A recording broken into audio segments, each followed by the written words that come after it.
Those Damn Ross Kids is a podcast for adults, and the opinions we express do not reflect the opinions of our employers or even ourselves. If you would like to support the show, go to Duckfeed.tv/tipjar and check out our Patreon campaign. You know, it's good to economize. You don't want to have a couple of gigabytes of silence on your hard drive. Okay. I can go into more detail if you want. No, I trust you. Okay. About that.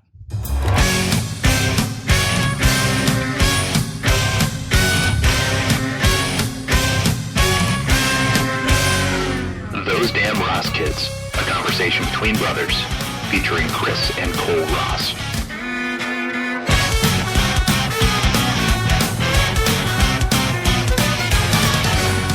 I need to pull this up. Pre-pro has been tight. Not doing so great. Oh, you're having a hard time? Having a really hard time, yeah. Oh, I got a lot. Oh, okay. But you never reveal your sources. Got a lot to talk. Well, I only go to one site these days. Yeah? Yeah, I don't try very hard. I have like 3 or 4. I have one site. I guess you're not very good, though, is the thing. Yeah, they're usually not. Thanks. Well, it's I mean, this is not a subject you're interested in, the real world. No. In fact, I try to avoid it as much as possible. Although, given what we talk about here, why in the world would I be interested in it? Well, I guess because no one eats your face. Where? What? No one eats your face.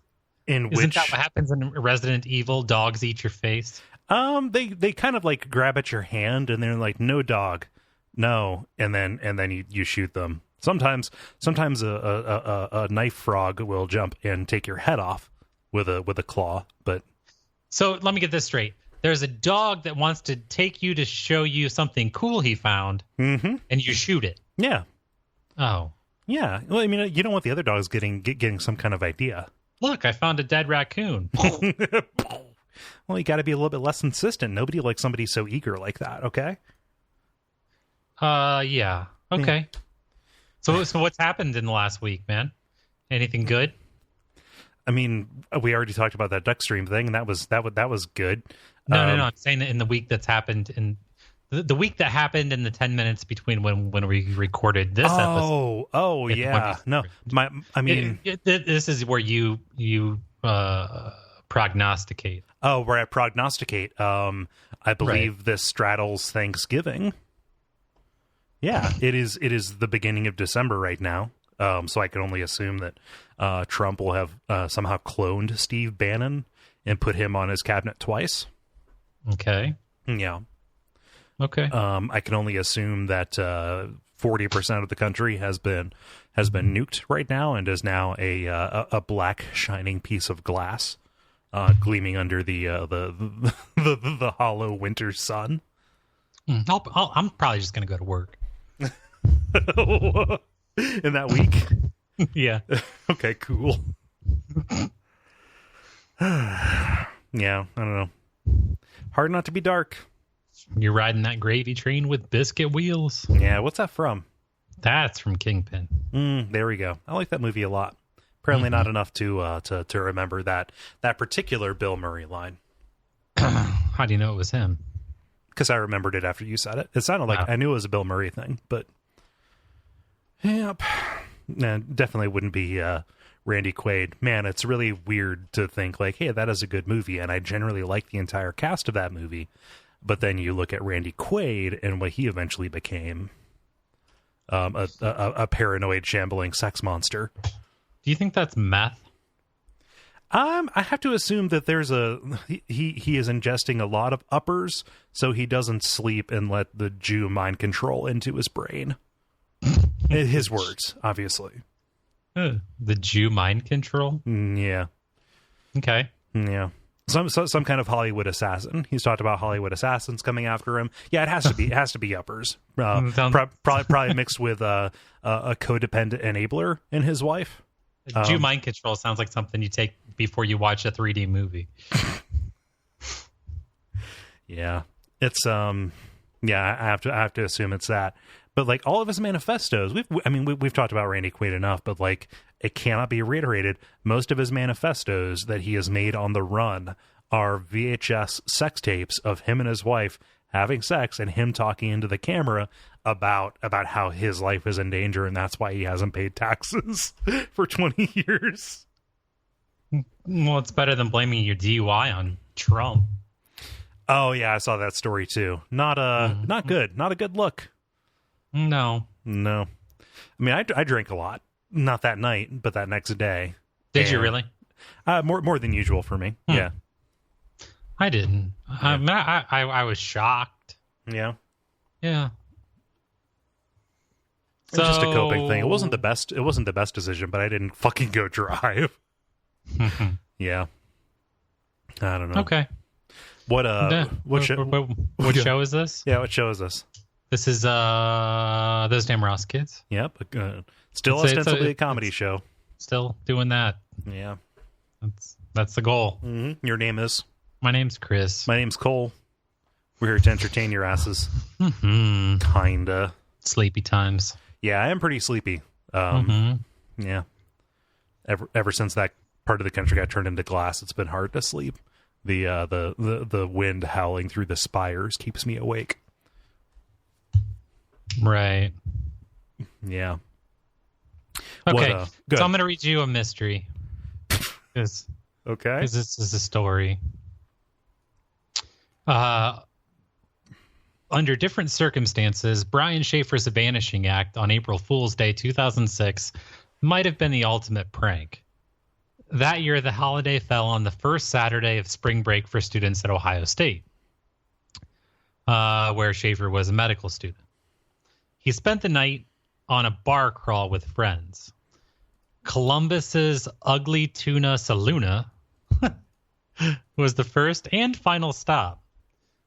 But when the lights came on at the end of the night, his friends couldn't find the dude anywhere, nor could anyone else in the days that followed. Then the police discovered something odd. An entrance camera showed Schaefer entering the Ugly Tuna Saloona around 1:15 a.m., but not leaving. Another camera showed he hadn't slipped out an emergency exit either. In fact, every single person who entered the bar that night was seen leaving except Schaefer. Oh no, he's caught up in the workings of the pool table, isn't he? He crawled inside, and now he's some kind of Junji Ito horror monster. Security cameras from nearby bars and businesses don't have him either. Not on camera, right? Tips later claimed that Schaefer was killed or was living in the Virgin Islands. Those turned out to be hoaxes. Okay. Apparent sightings of Schaefer as far away as Sweden went nowhere. But every night, Schaefer's girlfriend, whom Schaefer had planned to make his fiancée during a spring break trip to Miami, would call his phone. Normally, it went straight to voicemail.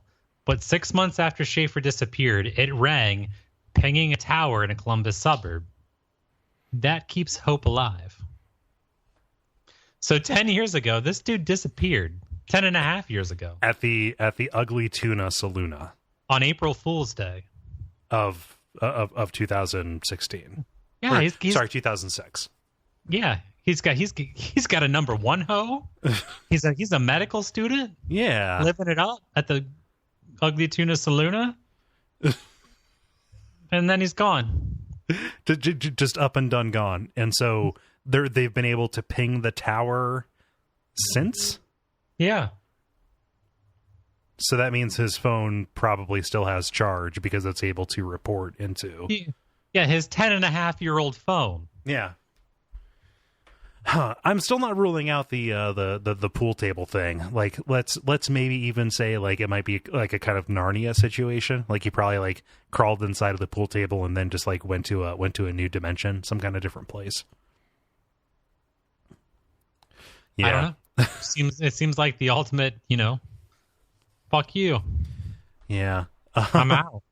Let me see here. But he's not out. He's like still there, apparently. He's still inside that place. Does he live in the wall? No, he Stranger Things through the wall. That's what he did. See, I don't believe that. Where are those kids' parents?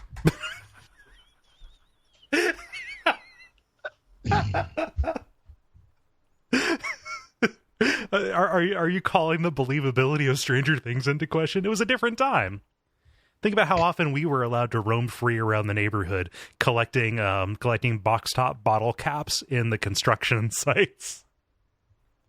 Yeah, that was next door. I suppose. I'm looking. So there's not an awful lot of Yelp gold about the ugly tuna Saluna. There's some very upsetting pictures. Some very dry, overcooked looking coconut shrimp, things like that. But nothing too terribly great. Okay. Nothing about pool table wormholes that take you to Stranger Things. Yeah. Okay. I believe you. Yeah, I was looking for some kind of like super indignant thing, but it's either people saying, "I love it, me and my crew come here all the time," or "Why would anybody like this place?" Which is not helpful. What I want is some kind of ridiculous Yelp farce. Can't all be winners. Mm. Yeah. Well, that's on High Street, too. That's like right next to the campus. That is probably the easiest place to disappear, actually. But that's weird, though, right? Because, like, for as much heat as University of Cincinnati got for being in the middle of a city and, having the attendant crime around there, as far as I know, nobody has been decapitated on the UC campus. But, like, 4 people were decapitated at OSU, rather. But, like, during the time I was in college. No, I mean, 5 if you count that person who was cut in half by the elevator. You there? Yeah, I'm here.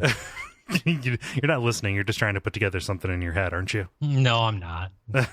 No, you're not listening, or no, you're not doing that thing I accused you of doing. I was reading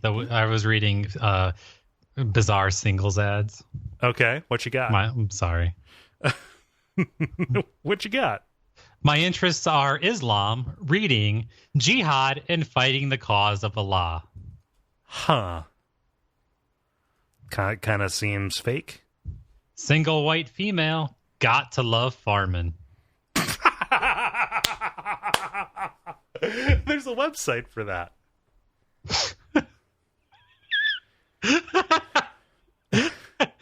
Sit on my face and shit. No.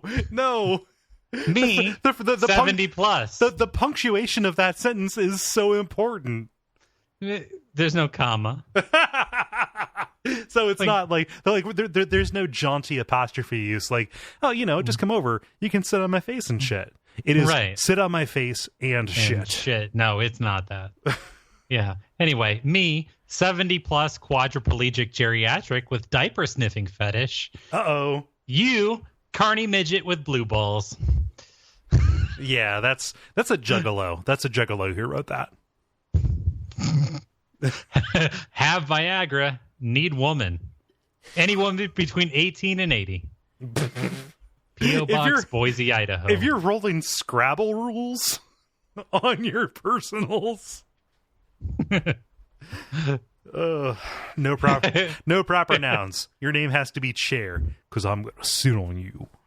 Swamp Frog, seeking hip, fashion-forward swine for long-term relationship. Oh, must be fun, flirty, speak French, and know karate. Yeah, that is obviously Kermit looking for Miss Piggy. Like to have twins someday.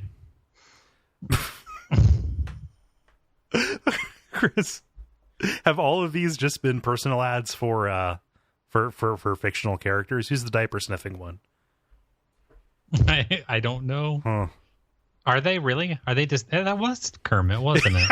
Okay. It couldn't have been more clear. You were so wrapped up in just reading a weird thing that you didn't see the thing right in front of you. I was just thinking about speaking French and knowing karate. Yup. Yes, and Miss Piggy both speaks French and also does karate. She's a bitch. She's not fun. She's she is definitely a very assertive woman. Single male seeks double-jointed supermodel who owns a brewery and grows her own pot. Yeah, I mean, that's obviously wish fulfillment. Access to free concert tickets a plus, as is having an open-minded twin sister.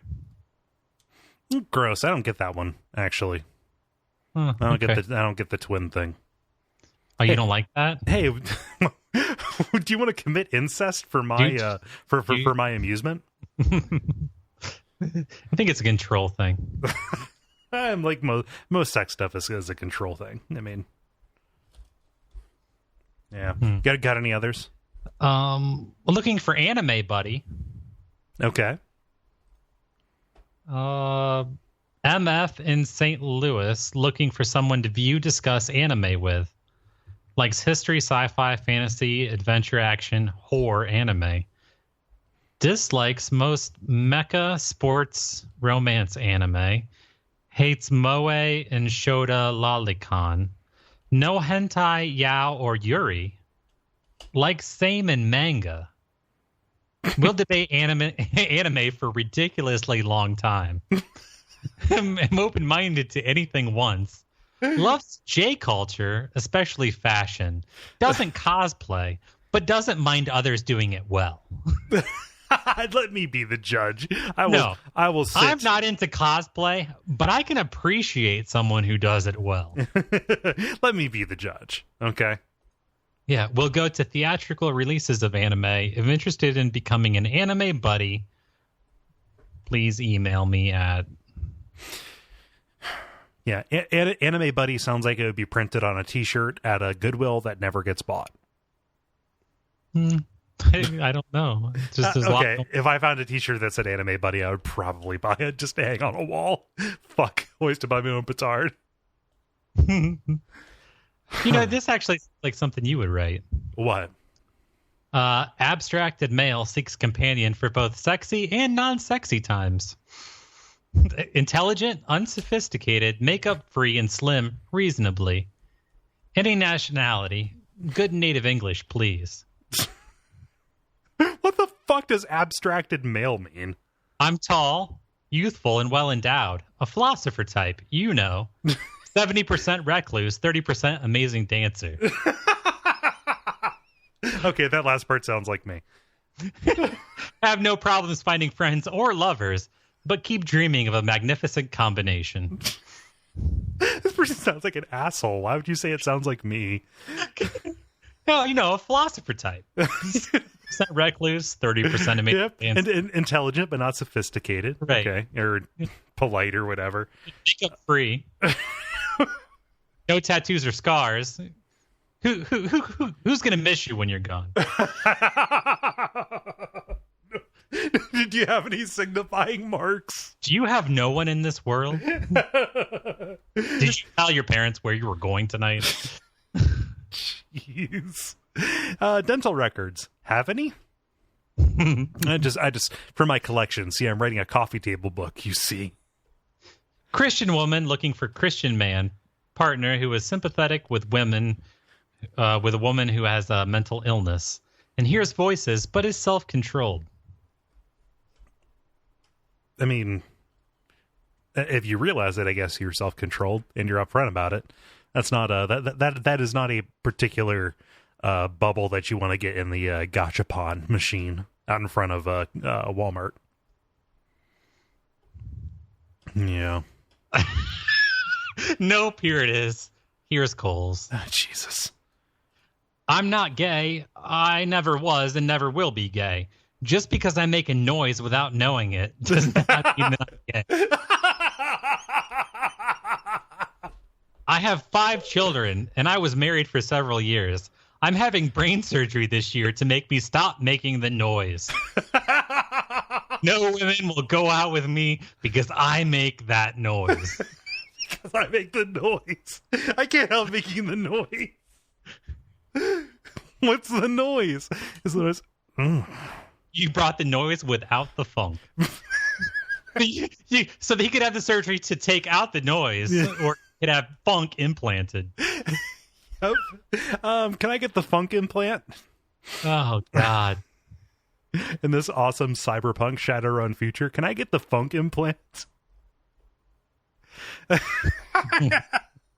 can't help it if I make the noise. Single Jewish female, 60 plus, likes sports, but not important. Movies, dinner, and keeps a kosher kitchen. So I don't get the 60 plus. I understand, maybe not wanting to put you fine. Once you hit that age, it doesn't really matter. I suppose, yeah. Like there's a big difference between like 20 and 25, right? I don't know. I would imagine. I would say there's a difference between 20 and 25. Depends. But as each individual year becomes a smaller portion of your overall lived life, then all of a sudden it stops being a thing. Right. Yeah, I could see that. But Matt Damon looks so young. Yeah, but like just say 60s, not 60 plus. You want to put a ceiling on that because technically you could just weasel that out. Right. Yeah. Can I be 60 minus? I only plan to live till 60. Second I hit 60, I am walking into the woods at the wintertime and nobody is seeing me again. I'm going to go to the to ye old rusty tuna or whatever it is. I'm going to climb inside the pool the pool table. Why is that Pac-Man eating 60? Oh gosh. I've got something from my neck of the woods. Okay. So what happened down there? So apparently wildfires have been a really big problem in and around Kentucky this year. Specifically like eastern Kentucky, over by the West Virginia border, down into like Tennessee, stuff like that. And authorities believe that they have linked these not just to arson. They believe that most of these have been arson of some stripe, but a big number of them are attributable to a 21-year-old Johnny Mullins. Okay, Johnny Mullins is somebody who fancies himself to be an amateur meteorologist. What Johnny Mullins does is he will take his cell phone and go out into the woods. This is already starting to sound incredibly sketchy, which it is. Go out into the woods, start a Facebook Live video, and then start talking about the weather patterns that are about to exist there. But he found out that when there was any kind of danger, such as a fire around there, where he was at, like when he went to report on it, people all of a sudden tuned in. So this guy in his t-shirt and his creepy glasses decided, well, I'm just going to start some fires, and I'm going to bring the viewers to me. Okay. He likes to do Facebook videos and have people follow him on his weather forecast. So that's pretty much why he did what he did. He enjoyed the attention he got from the Facebook stuff. He called it the Weather Outlook. He had more than 5,000 views on Facebook. Hey, Johnny, not worth it. 5,000 is nothing. Stop it. What do you want me to say to that? You saw these complete story. You tell these complete stories. Chris, there's no if in that story. I mean, okay, so there's not an if. I had no idea this was a thing. You say and. I'm supposed to say and, right? That's the way it works. No, right? Chris, you just think that's the way it works because you intentionally leave stuff out so that so that I can just like fall into one of your traps. It's called comedy, dickhead. That is the stated goal. I suppose we say it at the start, but like, what sense does that make? There's no shortage.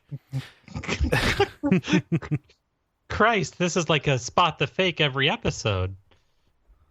Yeah. I'm just teasing. I really hurt you, didn't I? No, I got another thing. Yeah. Sorry. You got a text from somebody? No, I got a message on a messaging thing. Oh, yeah. Are they people you know? Oh, yeah, it's a thing. Don't worry, it was just like a network thing. Hey, Cole. Yeah? Paint fight. We got a paint fight, everybody. Paint fight? Yep. Started earlier this year when artist Anish Kapoor bought the rights to the world's blackest black.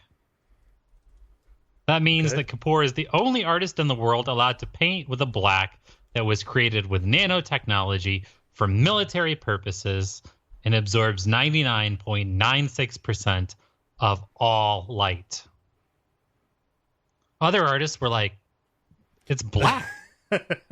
So the answer is, how much more black could I get? And I'm more black. So Stuart Semple said, this is ridiculous. and he makes what is believed to be the world's pinkest pink. And anybody with $5 to spare can get a jar. Okay. Stuart Semple says, Kapoor, yeah, he can have his black. But the rest of us will be playing with the rainbow. So is it just that anybody can come out the door and say, hey, I make them, this is the most blank. And then all of a sudden. A disclaimer when buying the world's pinkest pink makes you say and agree, by adding this product to your cart, you confirm that you are not Kapoor. You are in no way affiliated with Kapoor. You are not purchasing this item on behalf of Kapoor or an associate of Kapoor. To the best of your knowledge, information, and belief, this paint will not make its way into the hands of Kapoor.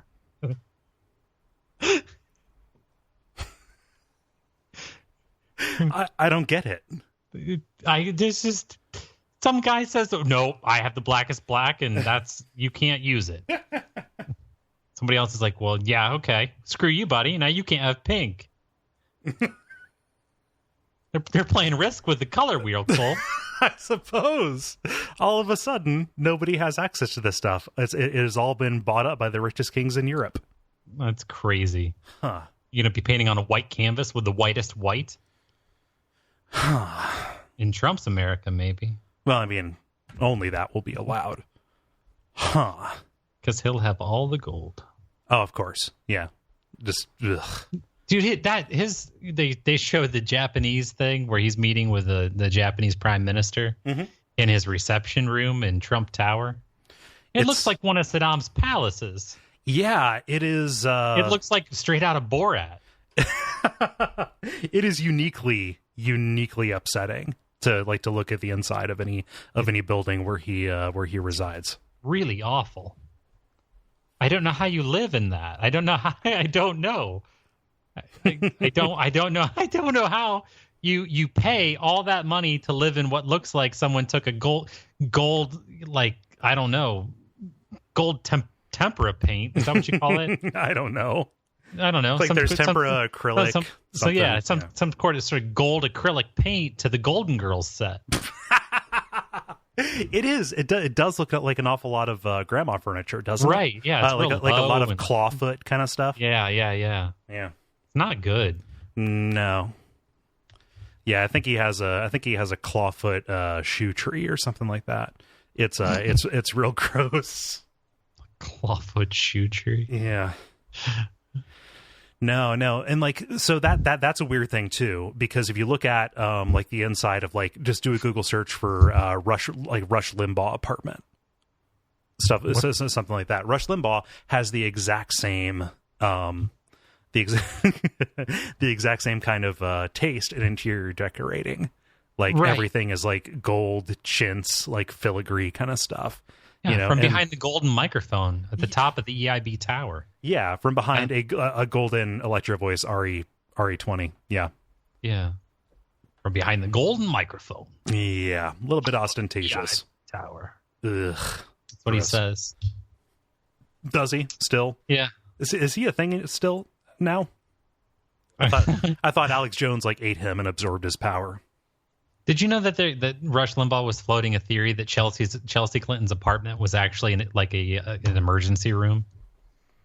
Oh, for just when Hillary collapsed like that? Yeah, they had set up a hospital so that it would look like she was going to Chelsea's apartment, but really it was like an ER. God, how paranoid do you have to be? Dun dun dun dun dun. That's the Law and Order theme song. Yeah. What crime is that? The fleecing of America. Oh. What? Yep. Well, that's all you had to say. Now I'm on board. All right. We got it.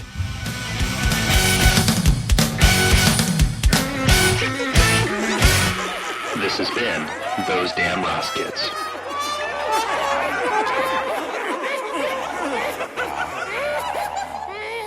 Hey, Chris, do you want me to tell them what they can do? I'm not gonna. Okay.